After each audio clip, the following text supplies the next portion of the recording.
having abnormal amounts of sugar.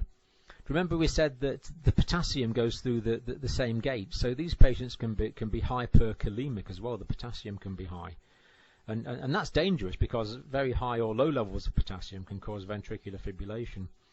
And what we don't want to do to potassium is bring it crashing back down to normal levels very quickly. It needs to be a progressive process. So these patients need to be managed, and we need to think about their glucose, their hydration, their ketosis, their electrolyte balance. We need to think about the whole patient and bring them back down to normal levels of glucose progressively, but in a controlled environment. But of course, insulin is always going to be integral to the treatment. Without insulin, these patients will die. Now, before insulin was discovered, everyone with type 1 diabetes mellitus would die. Well, I don't know, within a few months probably, certainly within a year I would have thought. And indeed, in parts of the world where insulin is not available, this is still a death sentence. These patients will die. But in 1922, two guys called Banting and Best, Charles Best and Frederick Banting, did experiments with dogs. One famous dog called Marjorie. And what they did with Marjorie, as I understand, they took her pancreas out, and then they put in, and of course, if you take a pancreas out, she's not going to produce any insulin at all, and she developed acute type 1 diabetes mellitus. And then they introduced pancreatic extract from another dog, and that cured the diabetes mellitus, albeit for a short time. And indeed, when I was a student, the insulin that we used was porcine or bovine, pig insulin and cow insulin. But then later on we developed human insulins. Now what happens with human insulins is some clever geneticists actually took the human genes that produce insulin out of human chromosomes and put them in bacteria. And now bacteria brew up the insulin for us. It's almost like making alcohol in big vats. And all you've got to do is refine it and you've got the human insulin. We have to have the bacteria to make it because it's a protein. We're not very good at making proteins. Albeit a small protein, it's only about 51 I think amino acids in insulin. Something like that. And of course that explains why we can't take insulin tablets, because if we ate the tablets, the protein would simply be digested in the stomach. So it's got to be given by injection. And these patients are insulin dependent diabetics. They have IDDM. And all insulin these days is 100 units per mil. So we can give short-acting insulins, act-rapid insulins. These peak within 2 to 4 hours, so they can be given just before a meal. The duration of their activity is up to 8 hours. There's intermediate and longer-acting insulins. There's different types, isophane, zinc suspensions. The onset here is 1 to 4 hours, and they can have some activity for over 24 hours, maybe up to 35 hours, something like that.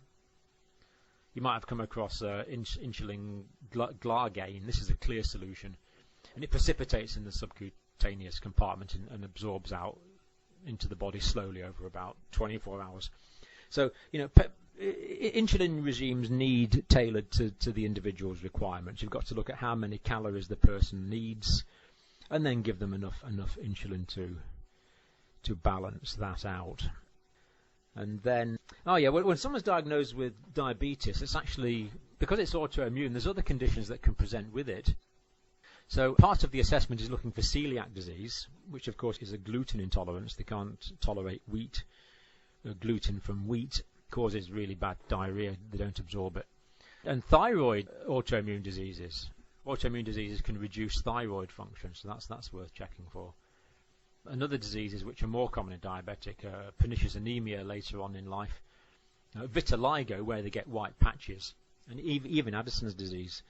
Other autoimmune diseases are more common in diabetes and should be screened for. Then it's a matter of getting your health education right. We want to avoid hypoglycemic attacks because they can be life-threatening. But there again, we want to keep the glycosylated levels of hemoglobin at reasonably low levels, because of course it is the chronic hyperglycemia which gives rise to so many of the longer term complications of diabetes mellitus. Now at the moment in the UK, about 4% of our population are diabetic, And the majority of these patients with diabetes suffer from type 2 diabetes mellitus. So of the 4% of the population who are diabetic, maybe about 90% of these have the type 2 form of the disease. And when I was a student, I was taught that this was a maturity onset diabetes mellitus. And this is basically true. The onset of this disease is in adult life typically, and middle and later adult life is when we often see these patients presenting. And we also used to describe it as an NIDDM, a non-insulin dependent diabetes mellitus. And this was to contrast it with the type 1 diabetes, which clearly was insulin dependent, because in the type 1, as you remember, there is an absolute deficiency of insulin, the body producing no insulin at all. Whereas in type 2, patients could survive on dietary modification and oral hypoglycemics. They would not die if they weren't given insulin, as type 1 patients will die if they're not given insulin. We now know it's actually probably a good idea to give insulin earlier than we have done in this condition, but that's a slightly separate issue. But it is still sometimes described as an NIDDM. And although this is diabetes mellitus, the characteristics with type 1 are somewhat similar in that you get a hyperglycemia with both. But the mechanism of the disease is very different. So let's think about what is going wrong now in type 2 diabetes. Well, type 2 begins with the insulin receptors. Remember the membrane-bound protein insulin receptors, the transmembrane insulin receptors on the surface of many cells, floating in the phospholipid bilayer of the cells. The disease begins with these insulin receptors, and the insulin receptors stop working properly, or they reduce in number, or both. So there's a reduction in the number of insulin receptors. And if you remember the physiology, if the insulin receptor is stimulated, that brings the glucose transporter proteins to the surface of the cell. So if there are less insulin receptors to be stimulated, less glucose transporter proteins rise to the surface of the cell. That means less glucose is transported from the blood and tissue fluids into the cytosol of the cell, where it can be utilized in the process of respiration by the mitochondria. So, if there's a reduction in the amount of glucose transported into the cell, what's that going to do to the amount of glucose left in the blood and tissue fluids? Well, if less is transported into the cell, there's going to be more in the blood and tissue fluids. Therefore, there's going to be a hyperglycemia. The amount of sugar in the blood will rise. Now, where is hyperglycemia detected in the body? Whereabouts in the body are increasing levels of glucose detected? Well, these are detected in the beta cells.